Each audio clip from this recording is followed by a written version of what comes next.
The following is brought to you by the Starfleet Podcast Network, SPN, The Spin. I know I've mentioned this before, but the audience has to feel they know the parameters of your show.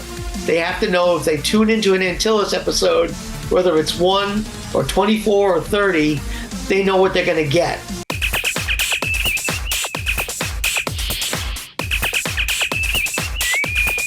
Red alert. Hey, this is Big J, and in just a moment, I'll be presenting you with Starship Antyllus, Episode 12.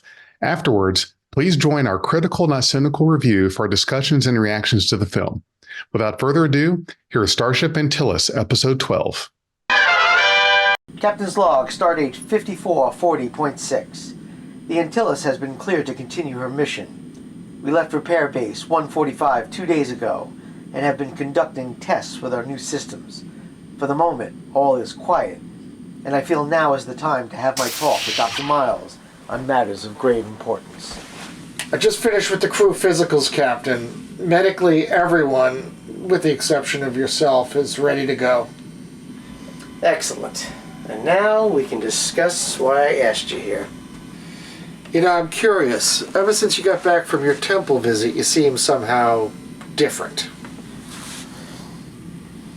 I feel as though a veil has been lifted from my eyes, Miles. A part of me I thought was lost forever has returned. How so?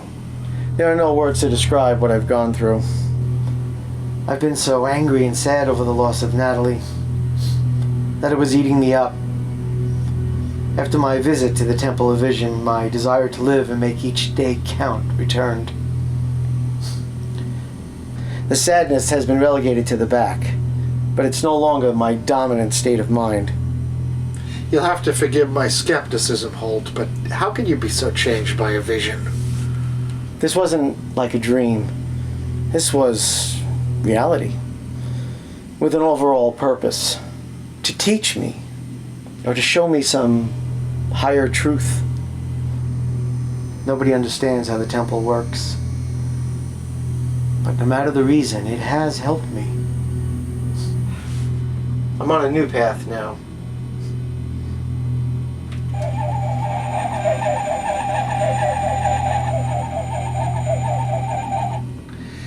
I want to do a full workup on you, Captain. I want to make sure you're not under some alien influence or drugs. This is the real deal, Miles. Yeah, we'll see. Do you remember our mission to the Kaldor sector 3 years ago? Yeah, we discovered some city office building and some atmosphere bubble, as I recall. Yes, but I'm thinking what happened right before that. You came down with an illness. Maybe the Andorian flu, as I recall. Not the flu, Doctor. I know what it is now. Well, the tests were inconclusive. What do you think it was? The answer is 247. Starbase 247. Wasn't that the base we stopped at just before the Koldos mission? Exactly. I was invited down to the base to have a meeting with Admiral Straub, who was visiting himself at the time. What? Something happened at the meeting? No, but there was an incident after the meeting. Something so minor. I didn't realize its significance until after I had my vision.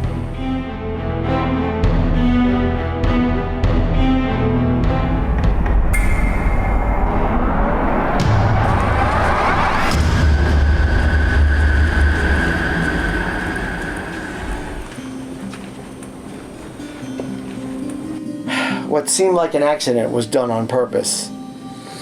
And shortly after, the Antyllus went off on its mission to the Kaldor sector, and suddenly I wasn't feeling well.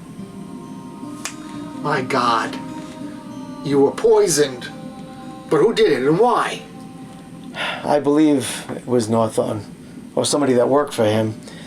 For some reason, the poison didn't kill me, only made me sick. But I believe it also provides an explanation for why I'm still alive right now. The first time didn't kill. But the second time he poisoned you, he wasn't aware that you had built up an immunity of sorts. Not enough to save me in the long run, but it is buying me some time right now. You know, it all makes sense now. I could test your samples for the Druidanium poison. Now that I know what to look for and confirm your theory. While you work on that, there's something else I need to do. And what is that? There's a mystery surrounding Natalie's death, and I intend to solve it once and for all. I thought Northorn caused her accident. I believe there's more to the story. Call it a gut feeling. And I know who to contact first to get the ball rolling.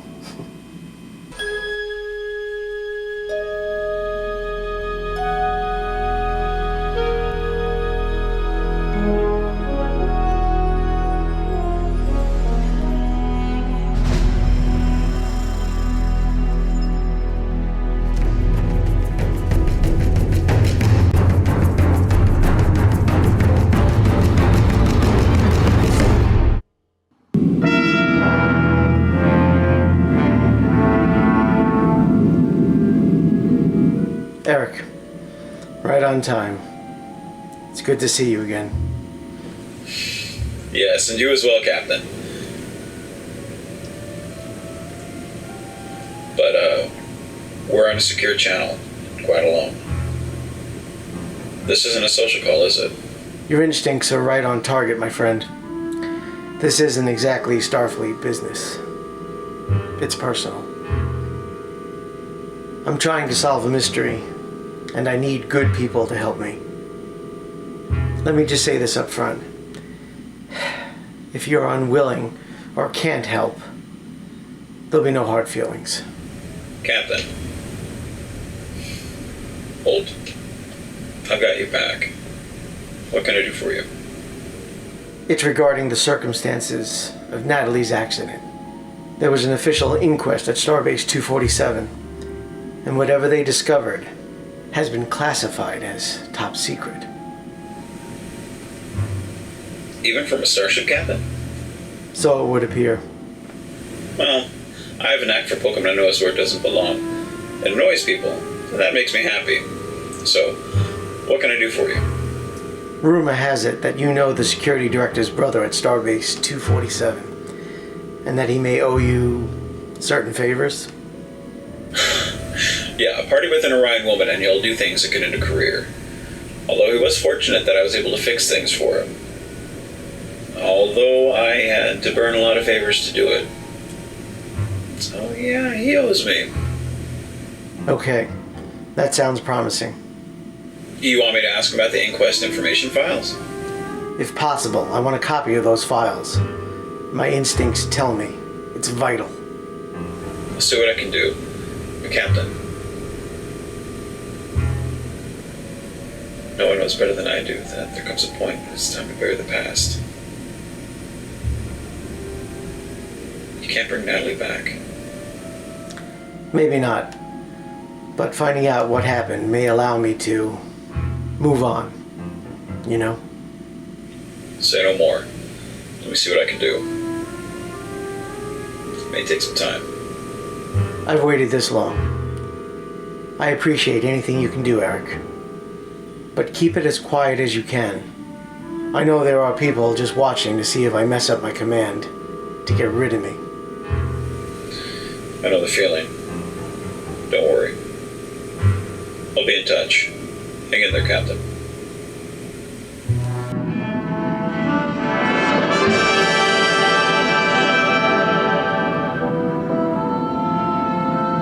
Bridge to Captain.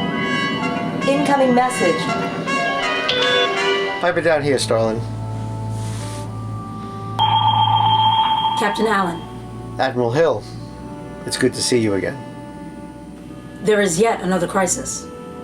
Your orders are on the way. Resolve this. Aye, sir. As soon as we receive the data packet, we'll get underway.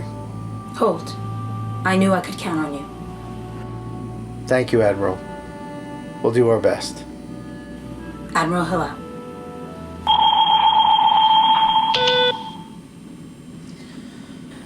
Captain's log supplemental. The Antyllus has been ordered into the Threndets sector to solve the riddle of why many ships have gone missing. The Threndets are a member of the Federation, and I'm lucky to have one on board my ship. Lieutenant Sharp is his name, and according to Admiral Hill, is considered an expert in this region. Welcome to the bridge, Mr. Sharp. Are you ready for the mission at hand? Yes, my thought translator is online, negating the use of my mouth, which we use only for food consumption. I take it this form of communication is acceptable? Of course, Mr. Sharp. I am quite familiar with your species. I take it this mission should prove to be of some interest to you? My only hope is to solve the central mystery. What is causing so many ships to disappear in this region? A good question. But I shouldn't have to tell you that it will take some time before we learn anything. Or maybe it will never happen. That would be unacceptable. With my knowledge and your capable ship and crew, I am certain we will succeed. If you say so. I just did. All right, Brooks, I want a long-range scan. Aye, sir. I have provided your officers with all the facts as we currently know. I like to be as prepared as possible. Can you give us any indication what we can expect? Speculation is all well and good, Captain, but I prefer facts. That is logical. As a telepathic species, we do not wish to crowd each other's minds with unnecessary clutter. We've learned to keep it simple and to the point whenever possible. Your people do have the best poker faces in the galaxy. Yes, we do. A most excellent game, this poker. We, Threndrets, have embraced it fully. One would think we invented it. That's how proficient we are at it. We must play a game sometime, Mr. Sharp. I do enjoy a challenge. Then it will happen. Although I might feel bad for defeating someone I respect so highly. Of course.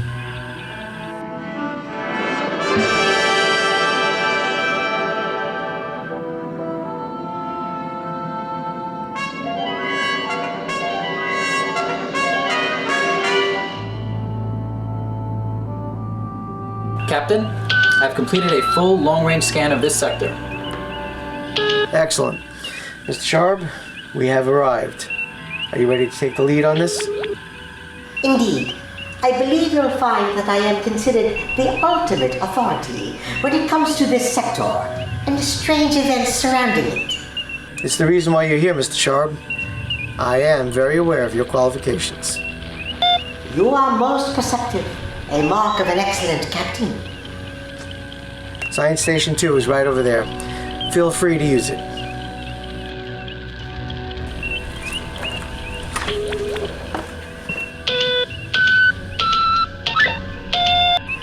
I will coordinate with Mr. Brooks.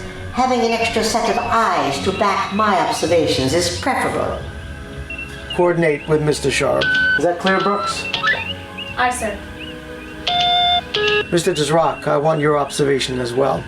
I have no intention of vanishing without a trace. We're here to solve the mystery, not be a part of one. Consider it done. This is a fairly large area we have to cover. I predict a wait of some significance before anything happens. Noted. I still want detailed observations. We might discover something overlooked during periods of inactivity. Mr. Dizrak, I don't want to add to your list of responsibilities, but I want a last transmission analysis from all the ships considered lost in the region. A sound idea, Captain. You'll discover that the majority of lost ships sent no messages, Captain, which suggests that whatever happened to them was quick and deadly, a fate which I hope we can avoid.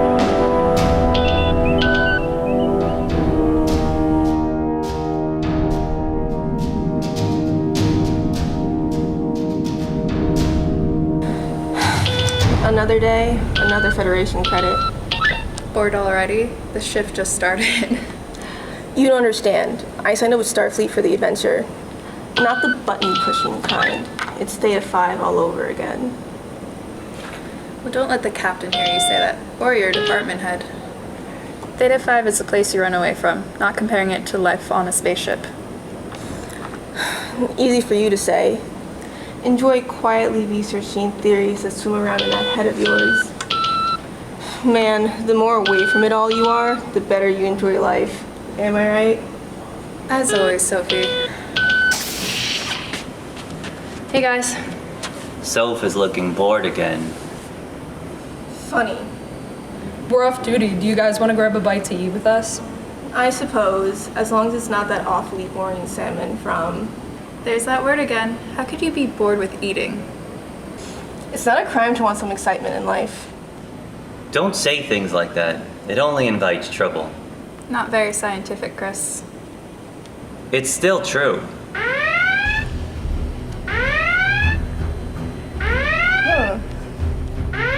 What did I just say? All hands, this is the captain. Red alert. I repeat, red alert. Everyone is to report to their duty stations immediately. Now that's more like it. Report. Alien object. Could be a life form. Or a ship. Unknown.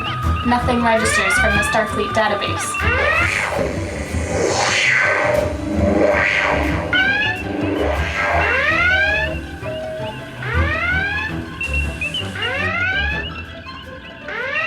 Everyone, stay calm. Whatever this is may have nothing to do with the vanishing ships. But just in case, stay alert, everyone.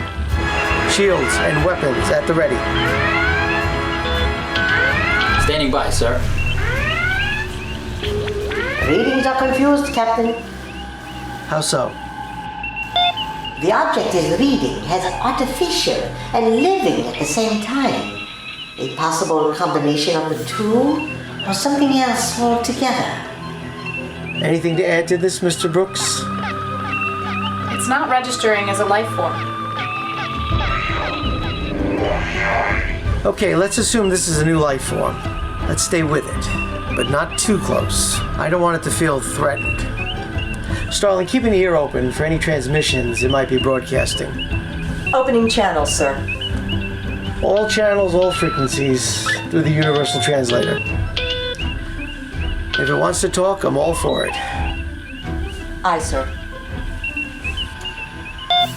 It is projecting fluctuating energies.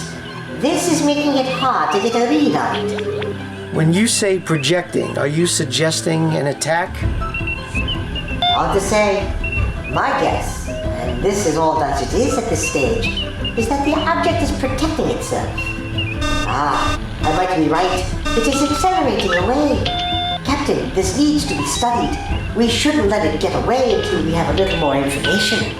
Very well, Mr. King. Stay on the alien, but at a safe distance. I don't want to scare it into acting out of desperation. Playing it safe is all well and good, Captain, but this might be a confirmation on some old tales told by the various planets living in this region. Old tales? Stories. Not unlike Earth's ancient map of their history.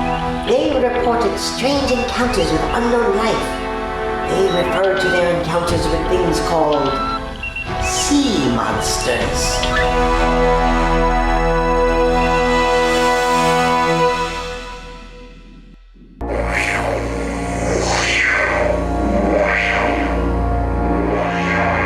Mr. King, let that ship have some distance, but don't lose them.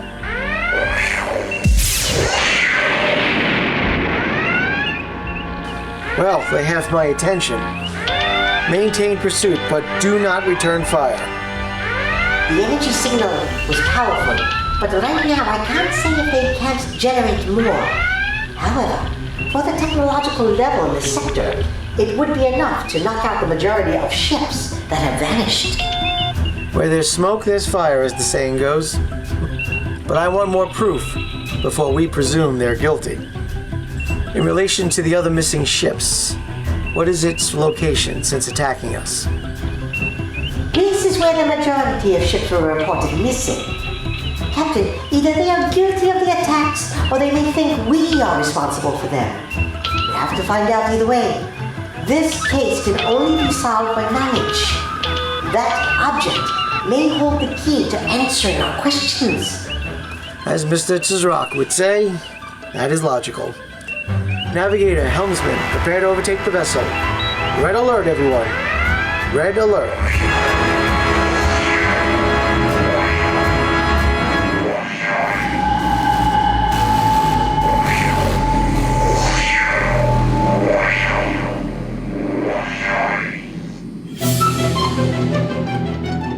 Data being relayed to the science station.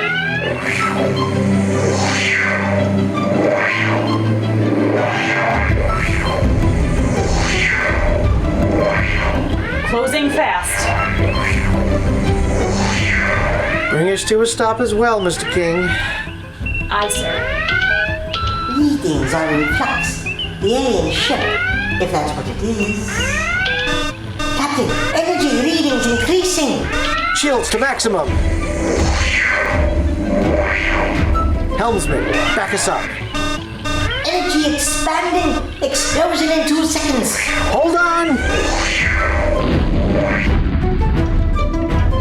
What the hell just happened? Where are we?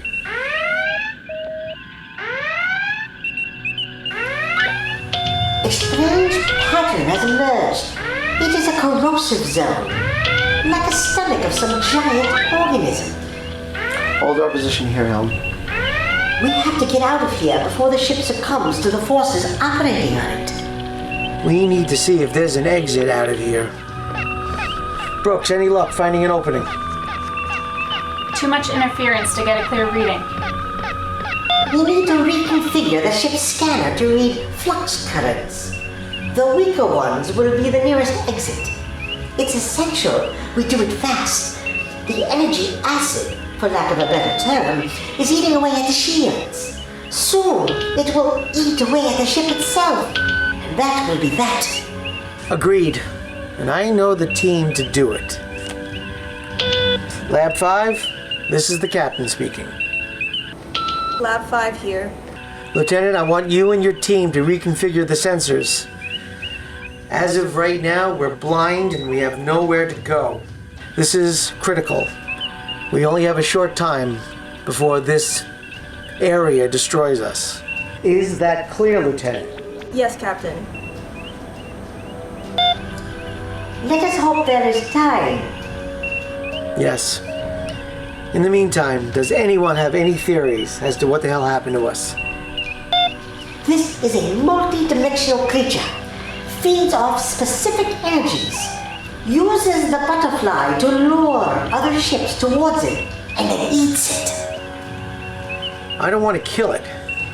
It's a life form acting out of instinct. If possible, I want us to get out of here without destroying it. If we can navigate out of here, I can give the alien a sour stomach, and it may vomit us out. Wonderful. Let's do it. Captain's log supplemental. The Antyllus has entered an area we are calling the digestive zone. The ongoing theory is that we are inside an interdimensional life form, more specifically its stomach, and we are under attack by space enzymes trying to dissolve us for food. Our shields are holding for now, but time is running out. Report. Unable to read the way out, but it must exist somewhere. Waiting on the Lab 5 team. But we are running out of time, Captain. Readings on the nature of those energy swirls. Scanners are being interfered with. If it's alive, it's vulnerable. If we could read where its sides are, maybe a photon torpedo or concentrated phases might do the trick. You mean give this thing an ulcer? Exactly.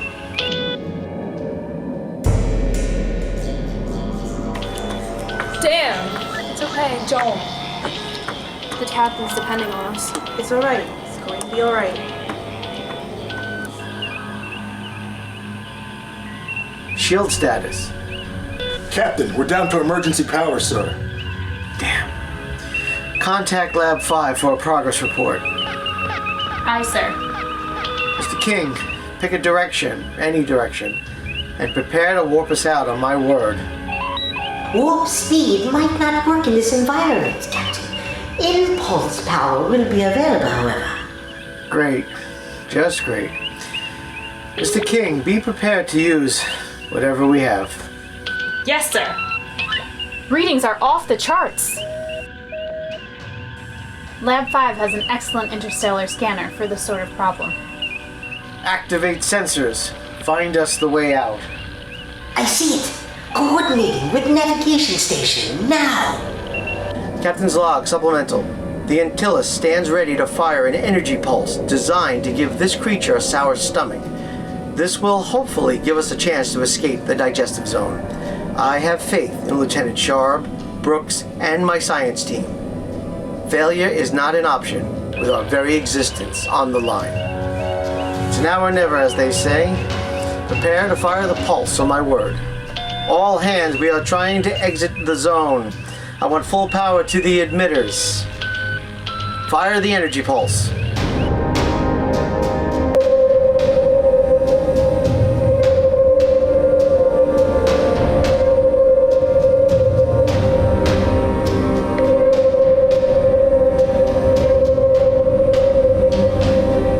All available power to shields and engines. Get us out of here. It is going to be close.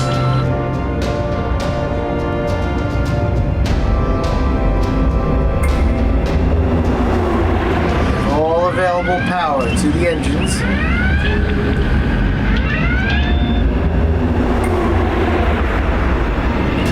Hang on, everyone. Stay on course.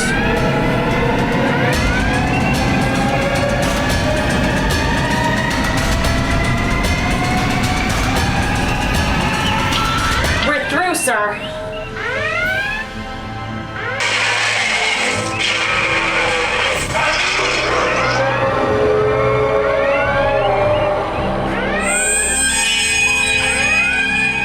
Incredible. All stations report in. I want to know the ship status.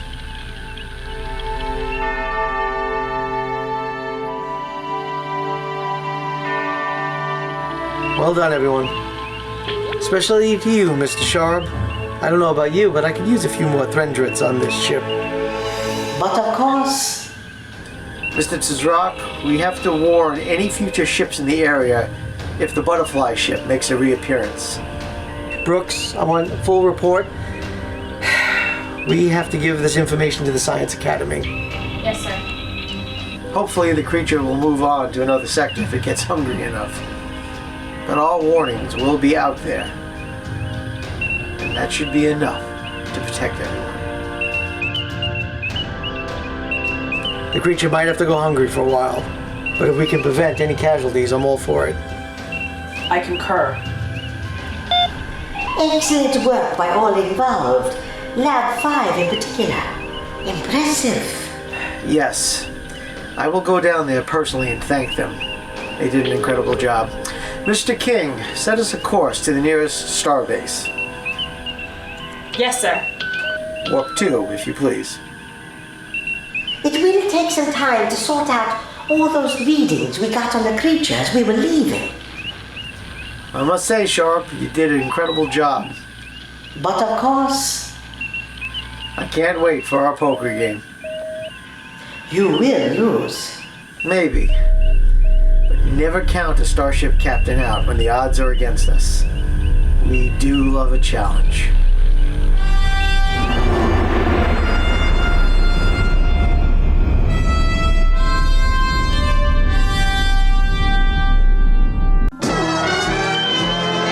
Welcome back to Critical-not-Cynical. Thank you for watching the film. We're sitting here with writer, actor, director George Kayaian.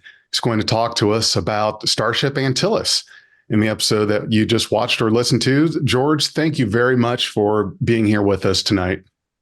My honor, Jefferson. Thank you for having me back. I've been looking forward to this.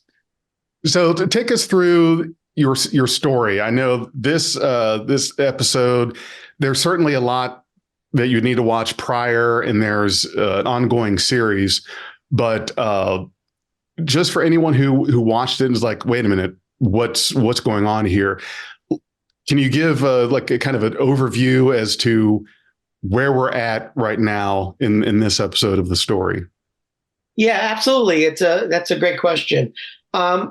As my series is one giant story, that's the danger of anyone that comes along late. Of course, they're going to feel like, oh, wait, I missed something. The game plan, of course, is to have you go back from the beginning and watch it so you fully enjoy it. But if that's not the case, this is as close to a standalone episode as I have in my series, but it still has to be connected in some way. And I'm hoping you guys will cover episode 11 because that's also a standalone and yet a connected episode. But there was a mystery regarding this number, this 247, which the captain was haunted by. He couldn't quite put it together. But ultimately, and this doesn't give too much away, it does connect in with our very first episode, our pilot episode. And it also connects very heavily with where episode 11 leaves off. So in this episode that you just watched, it's answering that question about what episode 11 put up. Like, what is this 247? So yes, you do have an answer now in the beginning of this episode. And the way I structured it was, okay, we got to answer this question of what is 247. And that's when I decided to contact Vance and have Vance enter into my show. And then from there, it's a standalone episode. It doesn't really connect with the rest of the story from that part on. It's just a separate Star Trek episode. And the reason why I felt that was important was the captain, he's still a captain of a starship. And they're going to be sent on missions that are not related to his personal business. So I thought it was important to have some of those episodes where, look, he's a starship captain. He's got other things that he has to perform. So I like the fact that the episode connects and then has its own little niche, as far as the story goes. Vance was very important because my character, despite the fact that some critics have said he's like a Mary Sue, he just does everything. I don't think that's true at all. If you watch the entire show, and there is ultimately, I won't give it away, there is a reason why he does seem to guess right on a lot of occasions. And I do address that in one of the most recent episodes, as a matter of fact. And when you see that answer, it'll definitely be a, oh, I get it kind of moment. But in the early part of the show, he can't do everything. And so I wanted Vance to come in with his character and be like, look, I need some answers. Can you get these for me? And it was a great way of getting Vance involved in my show, not only because I love the guy, and he was one of my favorite heroes, doing his own series. But I like the idea that Holt Allen needs help and says, hey, can you get me some information here? Because I can't do it. And so it's very important. I don't treat any of my guest stars as frivolous. Everyone has they're an important block in the building of that wall. And of course, Sharb was introduced in this episode. And full disclosure, Sharb was supposed to be a one and done. My daughter was just going to make that one appearance. And I got so many calls and comments after the episode aired saying, oh, the Sharb is like my new favorite character, that I immediately said, well, maybe I could bring the character back. And then my daughter Anya had such a great time playing it. I said, okay, a little bit of nepotism here. Would you like to join? Would you like to join the show? And she's loved the ride ever since. That is awesome. That's great to be able to have your daughter be a part of it like that. Which is spectacular. I'll open up the floor for Vance and Frank. I was going to say what I really enjoyed about this, George, was the fact that this is where you brought Sharb in. So I thought it was really cool, from that point in seeing the very beginning. But, as any of your films go, and as I said, I've seen almost all of them. Yeah, you do have to have that certain amount for this, but this is a good standalone episode. There was one character in there, you could have probably done without, but No, he didn't. Such an extra scene that it slowed down the entire episode. It came through a crawl. He should have just deleted. That's. I'm on YouTube. I gotta honestly say that when Vance did that for me, and I got the footage, I was blown away by his acting. He took the idea of the scene honestly, and I thought his acting was superb because in a lot of productions, a lot of characters are larger than life, but you always want to ground it with some realism. And I felt that you got the vibe that Vance and I, in the universe of my show, were friends, even though we hadn't met him yet. Yeah. That when Holt says, "Hey, I need a favor," and then Vance shows up, I believed it. I believe we had a history you didn't see at that point.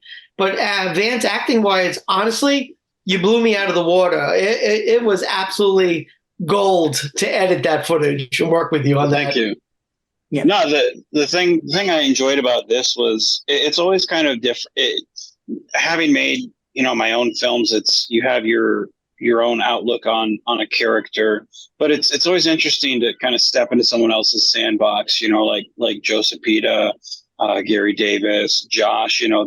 Their take on your character, and this was a little different to kind of see what's Menard like through George's eyes. And I love how when you say, "Hey, I kind of want Menard to do this," you do see Menard and Holt Allen. I think if you were to have your perfect Star Trek, it would be kind of a buddy cop movie, of them just doing in a shuttlecraft together, just going around doing whatever, and I get that vibe every time you write or have something for Menard. And it's always a pleasure to come in and take that spin, because it's not, whenever I write Menard, he's always broody and moody and staring off into space. And he's got that Michael Keaton Batman, just I'm mad at the world type vibe. But whenever he's talking to Holt, he doesn't have that weight of the world on his shoulders. And like when he's talking to you and he says, "Hey, you can't carry all this shit with you, man." And I've been there, and it's that whole, like, I don't have to carry that with me. And hey, don't go down that road. It's a nice change of pace, and I love your writing style. And the thing is, like, when I was rewatching this, because again, you've made so many films, they all blurred together, so I kind of forget which ones are which. Me too. It was, yeah, like it's crazy, isn't it? Like after you're like, I forget the names or the, which one. Well, when you told me, you're like, hey, the first time when we did the CNC, and you're like, hey, watch this one or watch this one, and I was like, okay. And then you're like, this one is the introduction of Sharp. I was like, oh, awesome. So I knew we'd get to this one. Like, I forgot that I was even in this one. So when I saw my name pop up, I was like, oh, that fat fuck, what's he doing there? But I was so happy to see Sharp, because it's like, it's kind of like when you are watching Orville and they expand in the second season and you're like, oh, the first season was great, but the second season they've matured and they're ready to go on. And that's where this is. Like, as much as I love your earlier stuff, like when Sharp comes in, it gives you that chance to kind of loosen the collar a little bit, breathe, and you get to expand your universe and go on. And I love the inclusion of that character, especially the fact knowing that it's your daughter, Anya, and getting to be creative in a way that you can't with stock footage that you've recorded. It gets you to me, it's exciting, because I'm like, what are they going to do next? And you're so clever on what you do. So this episode, it was a pleasure to get to see that again. It's like when you're when you're off work on the weekend and it's midnight, you flip on the TV and you're like, oh, I've seen this John Wayne episode. I'm going to sit and watch this. And it's whenever I'm watching your films, that's what it always feels like, because it's like memory lane again. I don't watch them all too often, but when I do, it's like, I like this. It's always a treat watching your stuff. So, thanks, Vance. Appreciate that. Yeah, I remember the last time we were talking about, your thoughts about, the story arc and how long it's taken to do it. And I was watching some of the scenes in there. And now when I watch your movies, I'm trying to figure out what scenes you filmed and threw in there because you knew that people were going to be going on their way. So I'm trying to guess, and I'm trying to so could this have been in one of his films before that he recycled because that person isn't available right now? So it's interesting that I'm looking for that now just to see that. I think when you brought that up, I just said, this is Frank's new challenge while watching gorgeous films. I appreciate that. I love it. I really do. It's a puzzle. It's definitely a puzzle. In every single episode, though, there are moments from 2012 and then whatever year I'm working on that particular episode. And now that I'm reaching the end of my show, it's all over the map. It could be a call and response from 2012, a response from 2016, and then whatever I'm working on currently. The thing is, it's all the same materials. It's all the same camera. So in a weird way, it doesn't matter how old the footage is because it's not like I'm mixing and matching, You can't tell. Yeah. You really can't tell. I have not been able to pick it up. A couple times I thought when Brooks turns around like this, I don't know whether that's the same one, but Brooks always seems to turn around like this. The actress who plays Brooks, I actually did about 25, 30 takes where I just told her, just look to your left, just look to your right, and knowing that I would need insert shots, down the line. She was the first to leave the cast because she got married and moved to Canada. How dare her? I know. Marriage, boo. She was a joy to film with. I love her very much. She's family, but she has 2 kids now. She lives in Canada, and the last time I filmed with her was I think late 2015, and I haven't really been able. Yeah, I mean I've seen her since when she comes to family functions. When she's back into the United States, but. You don't realize how much time has gone by, how much, I haven't filmed with her live. As a matter of fact, when she told me she was going to move to Canada, I actually spent a final day of shooting with her, and that's footage nobody's seen yet. There's actually, I've been saving this footage for the last couple episodes. So you're going to see brand new footage that I shot back in the day, but it does wrap up her character. But I didn't need to show it yet because you'll see how it plays out in the final episodes. But it does give you closure to that character. I've been sitting on that footage now for a couple of years. Yeah, wow. But I knew that all of us that make fan films struggle to keep our cast together. And I remember from day one when we had our cast, I said, I know, guys, that life has to take precedent. And I know we're not going to be able to do this forever. But I made sure that whenever I did have someone to film with, I always shot more. I said, while I have you here. And so what I ended up doing was, because I knew my story in advance, not every single individual episode, I just wrote what I would call my generic Star Trek dialogue that could fit in any number of situations. And I just had my cast do it. And I counted for all my bridge officers, every kind of situation you can imagine.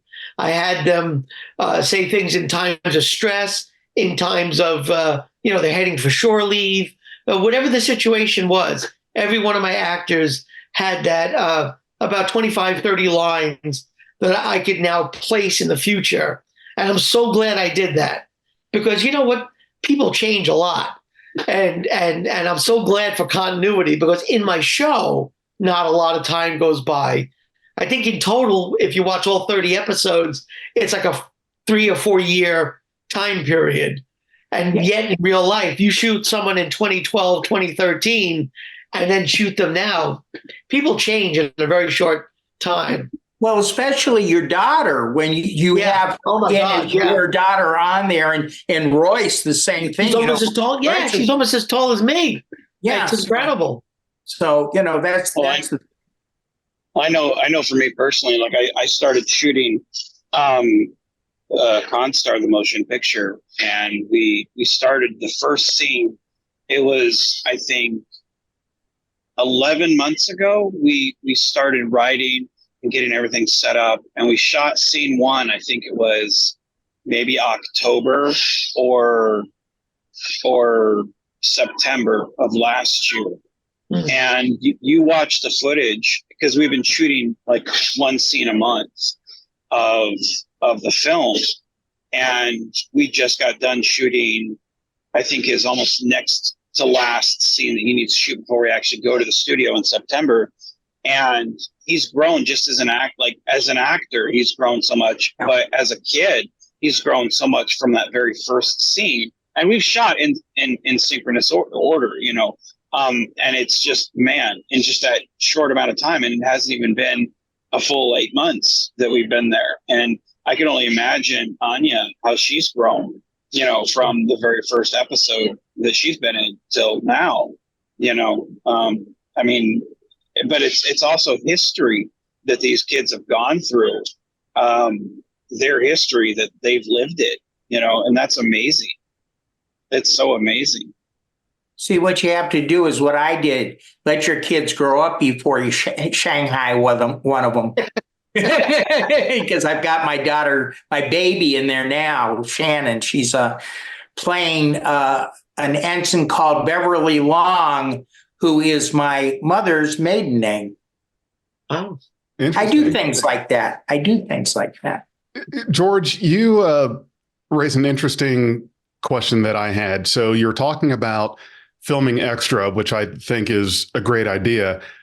You're doing a series that is 30 episodes. You started in 2012. Is that right? Yeah, we actually started filming by 2013, but I was writing it in 2012. Yeah. Okay.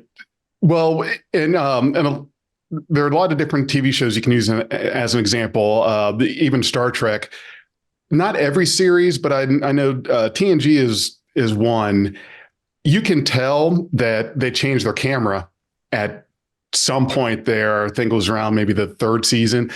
If you really know what you're looking for, you can kind of tell, okay, this is a different camera. And we certainly see that with our stuff. Like between my phone here and this digital video camera I've got, it's very different. Like I could not do two different angles with one thing and put it in the same film. It would be very difficult to make it look like it's, you know, one piece. So the question I've got is, how are you able to incorporate that, knowing there's a possibility that things you filmed in 2013, 2014, that now you want to do a character shot in 2024, that you're using something different? Does that make you hold on to old equipment that you have to pretty much, you know, pray and hope that it never breaks? That's a great question. Yeah, I was determined to use the same camera that I started with. And the camera did break. It did malfunction. And so I had to do research. It was a discontinued camera. It's a Sony Handycam that can shoot widescreen. It was, for its time, considered like very professional. And then it quickly got out-teched by the newer digital cameras, but I was never going to switch to that. I went online, I found a refurbished one. I got a second one. And then, and they used to be extremely expensive back in the day, and then they're getting cheaper because nobody wants them. So then I bought a third one, the exact same camera. And then I lost my second camera during filming. It actually got knocked down off its tripod and crashed into the street. Oh, and it broke my heart, because out of all my Sony Handycams, that one, for whatever reason, was my best camera. It shot in-depth shots the best. It had the most depth of field. But she got totaled. So I was down to one camera again out of my original two. And then I went and I found a fourth one. So I have a backup camera, same camera. So I'll be able to finish my series with that original camera. And I tell you the truth, I know digital cameras are amazing, but being a very visual person, I like the color saturation and the way the film looks. The video, I should say, with the way they Sony Handycam shoots it. I like the look. It softens edges. It makes my sets look really good. Kind of hides the the cheapness of the sets in a way. I'm so comfortable with that camera. I know what it can do. I know how far I can push it. I know what it's capable of. It's like an extension of me. And that's another reason why. Now, in the meantime, I have very high tech cameras that I've acquired, but I'm never going to use them for Antyllus. Now, if I start a new series, I might retire my Sony Handycams and go completely digital with the next project I work on. But I think consistency is everything. I know I've mentioned this before, but the audience has to feel they know the parameters of your show. They have to know if they tune into an Antyllus episode, whether it's 1 or 24 or 30, they know what they're going to get. And it's the same thing with my visual effects, my story style. It's got to be consistent. I really do mean it when I say it's one long story, and it can't feel weird or out of place. It makes your audience jittery. If I suddenly got $100,000 for one episode and it looks amazing, it looks like ILM came in and, suddenly I had giant sets it would look very weird. You might think it's cool looking, but it would be very, very weird. Just like if I ever had the chance to shoot on Frank sets or any of the Neutral Zone studio stuff, I couldn't call it Antyllus. You know what I mean? Like I'd have to make it a point to say, well, Holt Allen is visiting another ship. Yeah, because it would look so great. It looks so different from my show that you have to account for it. You can't ignore it. It would be like the difference between the original series budget versus the motion picture. You would have to have a reason, a defining reason for why there's such a distinct look. Because if you were to just say episode 13 is TOS looking, then episode 14 is motion picture looking, then episode 15 looks like Star Trek Discovery, where it's all dark and it looks like they don't have power in the electricity. And it's just like, it's very jarring for the audience to tune in and go, what am I looking at here? And that's the one thing about you is consistency. One thing I'd like to kind of steer the conversation toward is your storytelling. This story I felt it had the vibe of TOS. I felt from the butterfly and dragon and just kind of the mystery of space. Like a lot of people like to say, oh, we're going to fight the Klingons and pew pew pew and or the Romulan bastards, I'm going to get them. Go warp speed. But you were like, no, I think butterflies and flat dragons is where I'm going to go with this. Let's go down that route. Crystalline entity. There you go. Yeah, the crystalline entity. Yeah, I felt it. I just felt it was very important that by introducing the quote unquote monster, that I wanted Holt Allen not to seek out to destroy it. I mean, in the episode itself, starships have vanished. It's a very serious situation, and obviously something is hurting or killing people. So obviously, the most immediate reaction would be, oh, just kill it, hunt it down and kill it. But I really do believe, because in real life I love animals, and if I can capture a spider and release it, I will, even though I'm terrified of them. But the idea being that Holt ultimately says, look, we don't understand what this creature is, but we shouldn't just set out to destroy it. Let's see if we can solve the mystery and spare the creature. And so I was very pleased that it's a very true Gene Roddenberry TOS idea of, well, let's not just destroy it. Let's warn others about it. They know now not to fall for the lure of the butterfly trap. And if they know to avoid it, the creature will never be able to capture these ships, So I was very pleased with that. I like the idea of Holt being, magnanimous that way. But at the same time, he does have a Juladanian side. He comes from that planet, and they have a very, very eye for an eye mentality. And then, of course, in my story, you see that when in episode 6, his solution is very, very, very hardcore. And of course, it plays out by episode 10, the consequences of that. So, the captain's got some dimension. That's by design. He's not one-dimensional. He's not a mustache-twirling villain. And he's not a perfect captain. He's got that conflict of culture. So he's got to use his judgment. So I thought this was a good opportunity to walk the walk. He's a starship captain. They're supposed to be better than everyone ultimately. So that's sort of where I was at with that solution. Well, I do like the fact that the one thing, like, he goes based on, like, he does talk to his crew, and he goes to them for questions, and he gets the advice of his crew. Like, it's not a well, as you put it earlier, Mary Sue type character. Like, and this is on good display, because you're talking to Sharp, you're talking to I'm terrible with names, the Vulcan That's lady. all right. Brooks, my favorite character.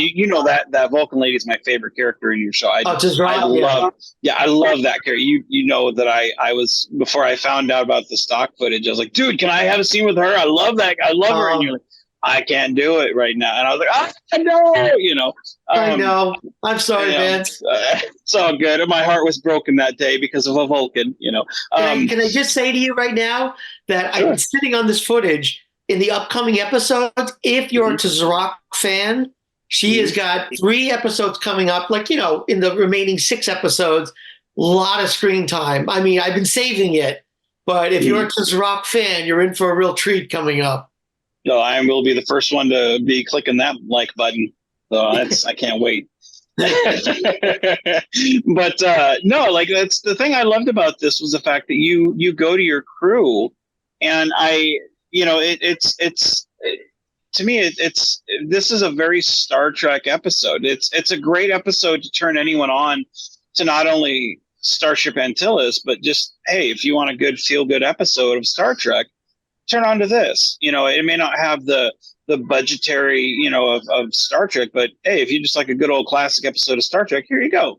And the thing about this was, like, it doesn't feel like a claustrophobic bridge. It feels like, oh, this is a cool looking bridge set, and we got the people around, and it's, we got a Vulcan here, we got a, Sharp, and I love the fact that you explain it by, we only use our mouths for eating. So, so glad you remembered that. Yeah, that was So it was very important to mention that. Yeah, I love that, because I had that mask. I was a risk.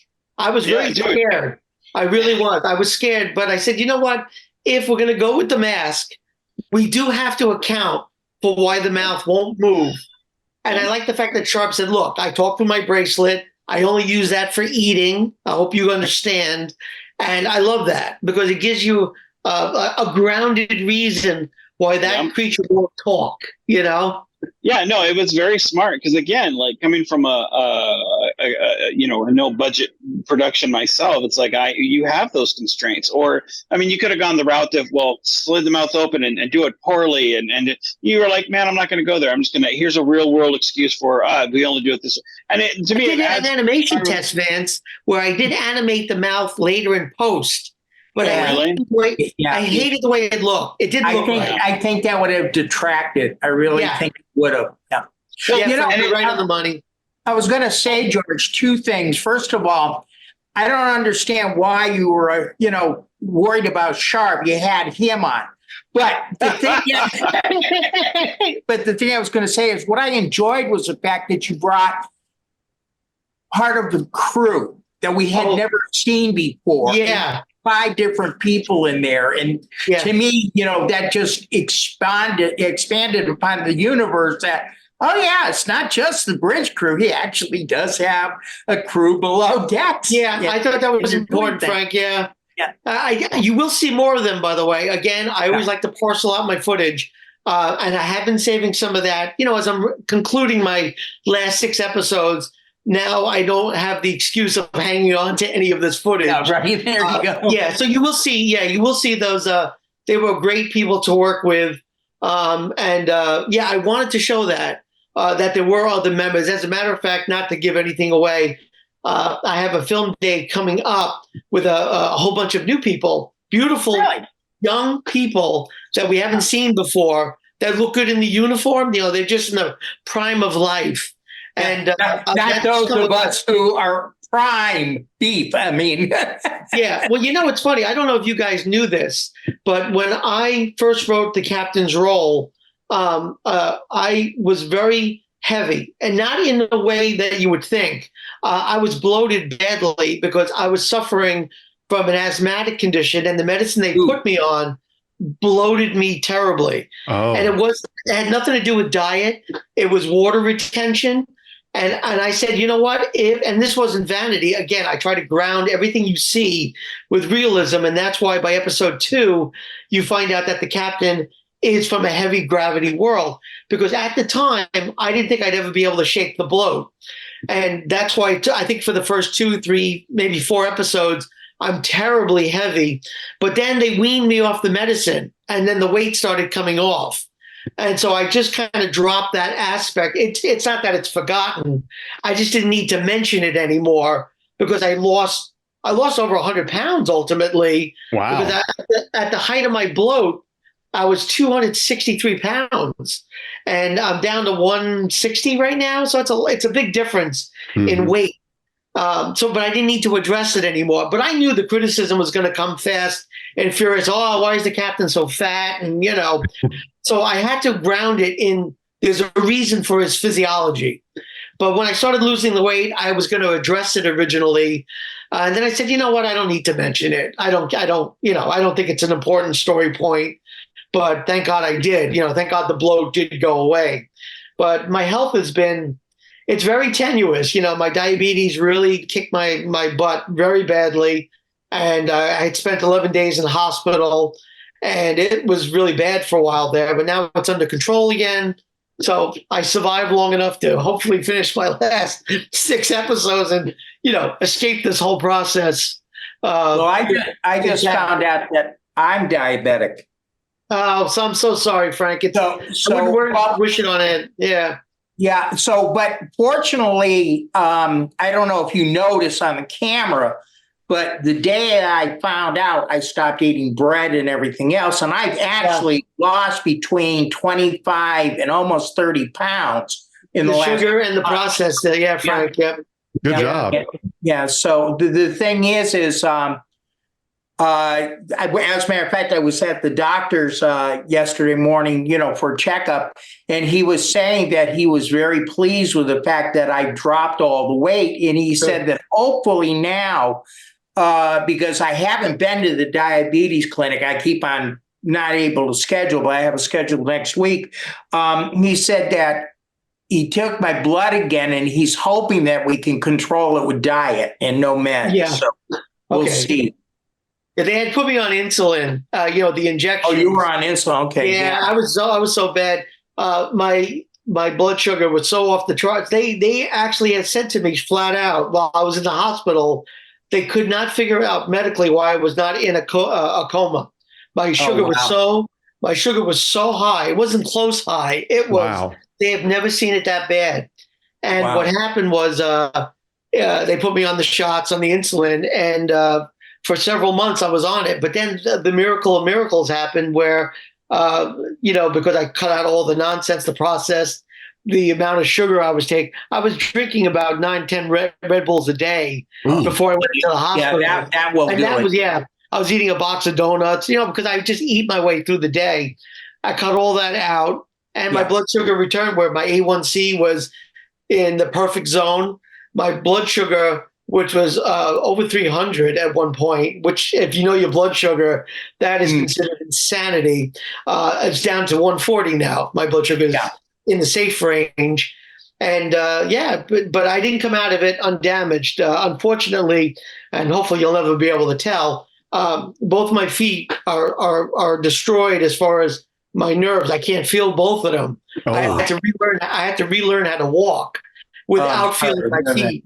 And I don't know if you ever, I can't even describe to you what that's like. It's weird. It's like walking on air. Yeah. And if I don't look at the ground, if my eyes don't tell my brain where I'm at, I fall because there's no information going to my brain anymore. And since my blood has recovered, I got a little bit of feeling back in the middle of my foot, not my toes, not my heel, just a little patch in the middle of each foot, but it's not enough to keep me safe. Yeah, so I fall all the time. So when I act as Captain Allen, obviously I don't have that condition. I have to rehearse my path when I walk. So I do several takes so I don't have to think about what I'm going to do. But it's weird. It's weird not having your lower limbs. There's nothing they can do. Once your nerves die, that's it. It's a game over thing. And unfortunately, I just waited too long.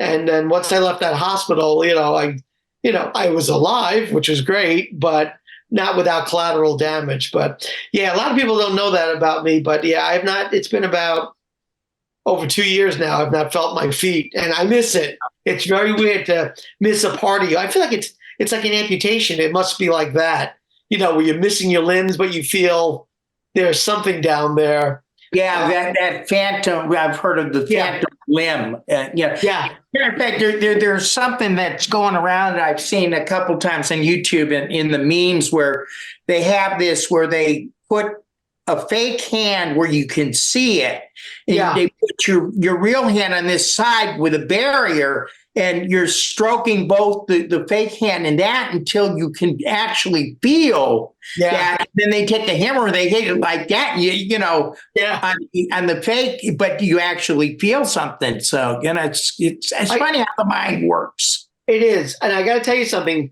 For me, for acting, it's so good to get out of my own headspace. So when I play Holt Allen, he's not a diabetic. He's not an asthmatic. He's not this 60-year-old human being. This is a guy who's massively strong. He's from a heavy gravity world. And I actually believe that.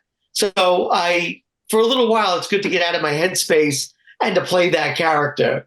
Yeah. It just helps me, I mean, there's a certain part of Holt Allen that is George. Right. Yeah. Yeah. And that is, it's like anything else. Every actor, I think, well, I can't say that, but I'd say that a lot of actors put themselves into their parts. Yeah. I'm not a method actor, but I have enough of an imagination in my process that I could put aside me and think of myself as a captain. I really do try to give context of the things that you don't see on screen. I try to go like, what's his day like? What's happening? Oh, now he's on a mission. Did he wake up on the right side of the bed? Is he annoyed? I do try to give. I try, and most people don't. You don't need to know that. The audience certainly doesn't care, but it helps my process for me to believe it. Yeah, well, the same way with Grissom, like I told Vance when he started writing, and when I started writing, I don't want to be Kirk. I don't want to be, I want to be a slightly damaged person because I lost the Dominion. I had part of my crew was killed because I wasn't smart enough to see that trap, and that's where Grissom started. So Grissom has a tendency at times to second guess himself. Yeah. So, I'm not damaged to the point where I can't command, but I have to have that reassurance to a degree, and I have to think about what I'm doing. But he's very human, Frank, and that's what's great about that character. Star Trek, if nothing else, it's about overcoming those obstacles and doing your job. Technically, we're all professionals. Vance is Menard, you're Grissom, Maya Allen. We are in a position of authority, and we have to have enough of our act together, or else we can't be in that center chair. Yeah.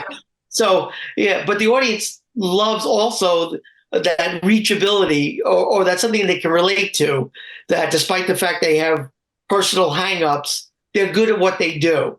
They can command a crew, and they try to keep their personal stuff, off that bridge.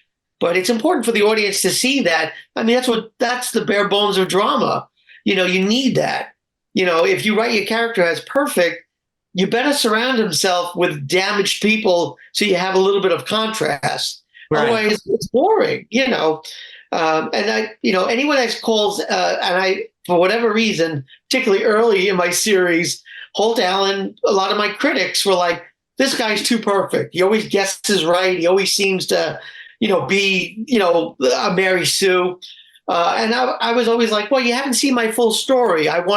He is trying to project that image of, I know the answers, but we know that's not true. But then later on, when he is guessing right, I wanted to give a secret reason why he seems to be guessing right. And when that bombshell's released, I think it's episode 23, when you find out exactly why he's able to, get that gut feeling.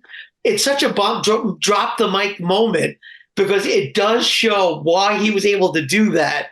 And it's like, oh, and I designed it that way. So a lot of people wrote the character off early as I'm being narcissistic. They accused me of being a camera hog. The other thing was all the close-ups. One of the major criticisms of my show is why so many close-ups.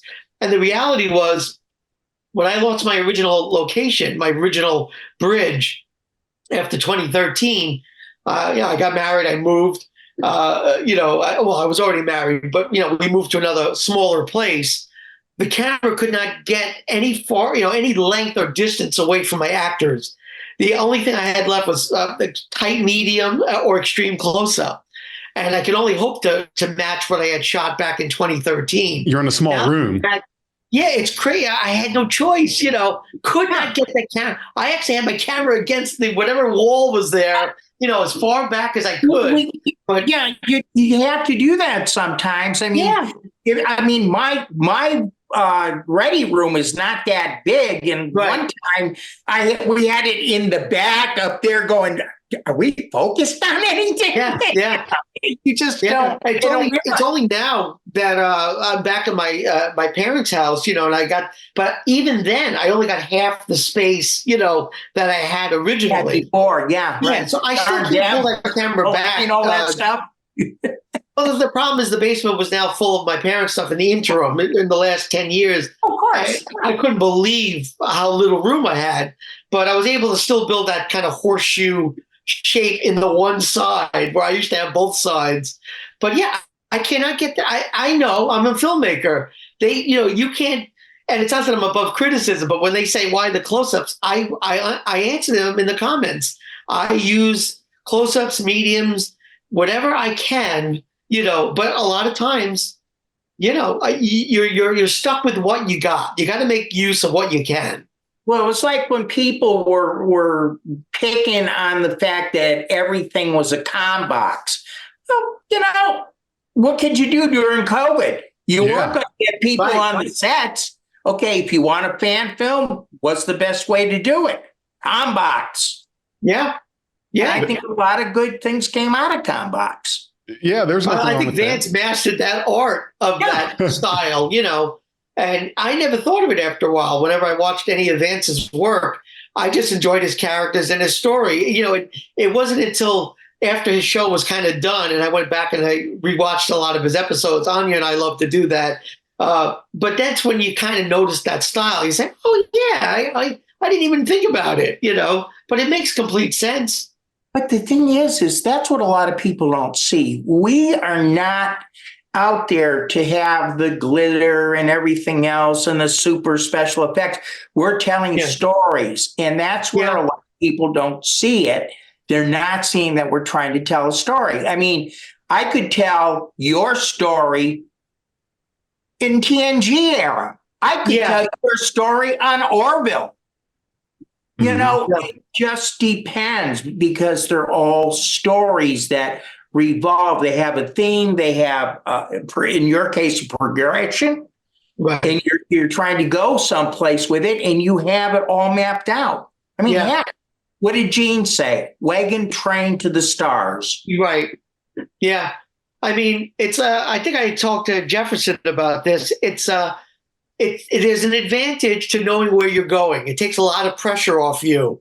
The tricky thing is to stick that landing, so you have the idea, you have your fans, and then you have the wonderful actors like yourself, and you're hoping that all those elements come together. So when you get to that last episode, you want people to feel it was worth the time and the ride. Investment. And that's really always, as a filmmaker, I feel a responsibility, particularly someone like yourself that's been with me so many years. You don't want to let them down. But at the same time, better than anyone, you got to be faithful to yourself. Because, you got to tell your story. You got to be true to yourself and hope you have earned the right to be followed, So, my finale is slowly coming together now. And I'm pleased with it. It's very consistent, and hopefully it'll answer all those questions that, people have been waiting for. I kind of have mixed feelings on this. I'll be perfectly honest. Yeah, tell me. And the reason is because I want to see the finale, but I don't want to see Antyllus end. Yeah. Well, we still have 6 episodes left. I mean, that's a long time, right? I know, but that's what I mean. It's when it's like when Next Gen went off the air, when Enterprise got, it's just that an era is gone for a while. Well, Frank, I can't thank you enough because I've been asked, particularly as we're getting near the ending, I've had a lot of comments where people say, I don't want this to end. Why do you have to end it? And here's my thinking, and it's the same as being a graphic artist.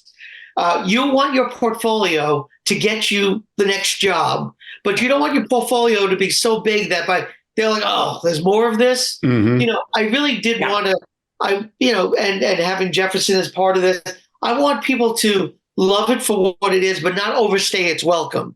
And I'd rather people say, boy, that was a great ride. I enjoyed it. I wish there were more, as opposed to say I went 10 more years and they go, I burnt out on these characters.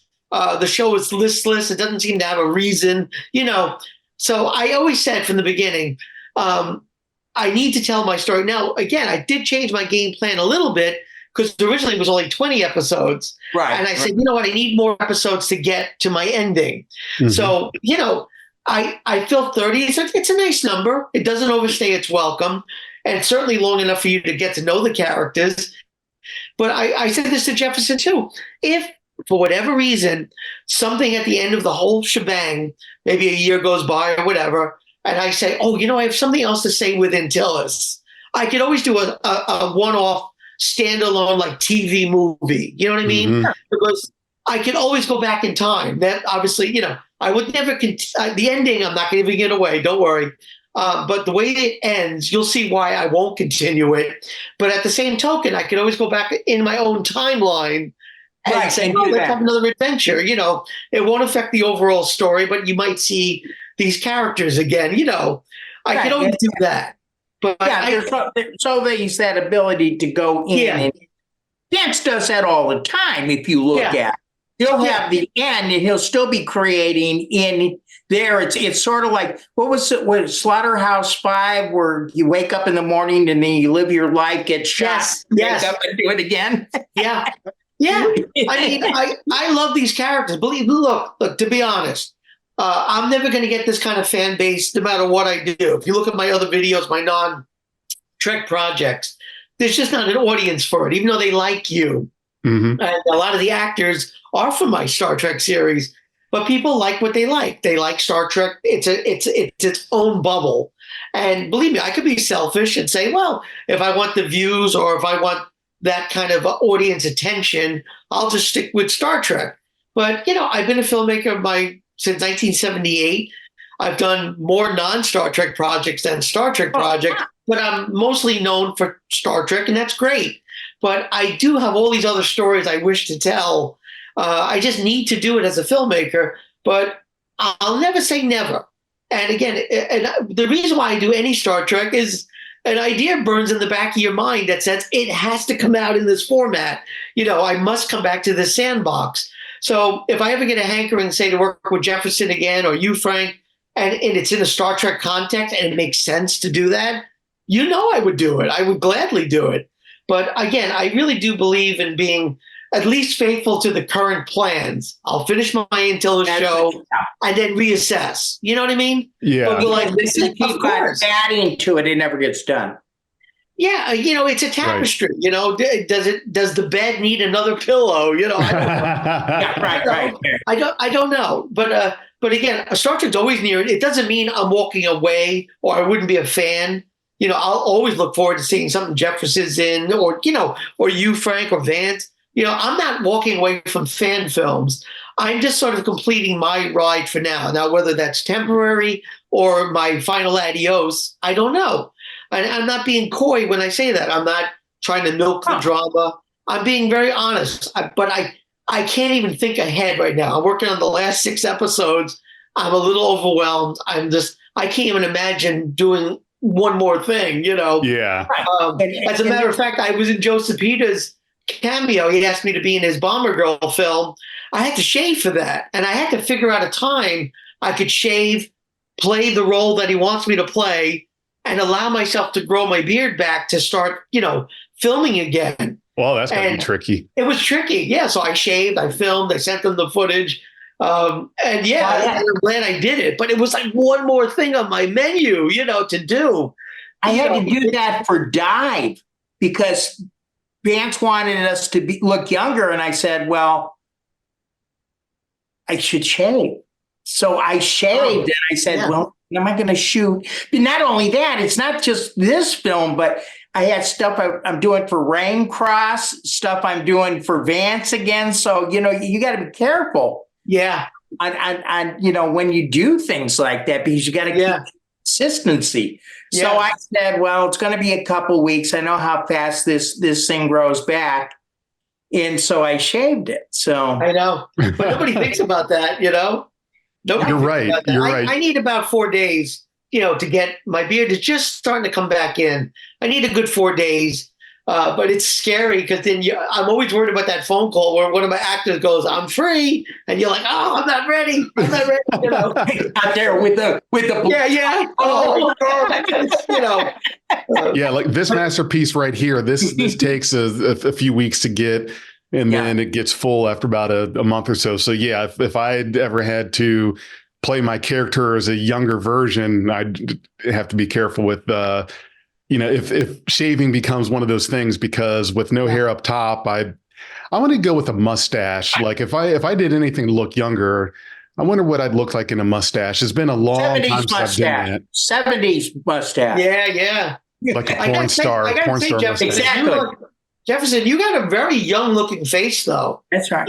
The facial hair does add like another dimension of depth for you. But you got a really young looking face. I could see if you shaved completely, you could play a character much younger. It's like that poor Michael J. Fox's disease really kind of wrecked him. But, he stayed young for many decades, Yeah. You have that. You have that, younger look. Which, thank God, because I'm going to be 47 this fall. And so young. You're so young. Baby. I'm going to be 60 in June. Hey, where's my baby powder? It's crazy.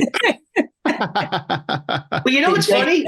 In real life, you want to stay young as possible. Yeah. But one of the cool things about getting into acting is you can appreciate your wrinkles. For example, I've always looked younger than what I was, but I'm going to be nearly 60. So if people look at me and say, even though with the gray, he looks late 40s or 50s or what, but that's still old enough to play a captain.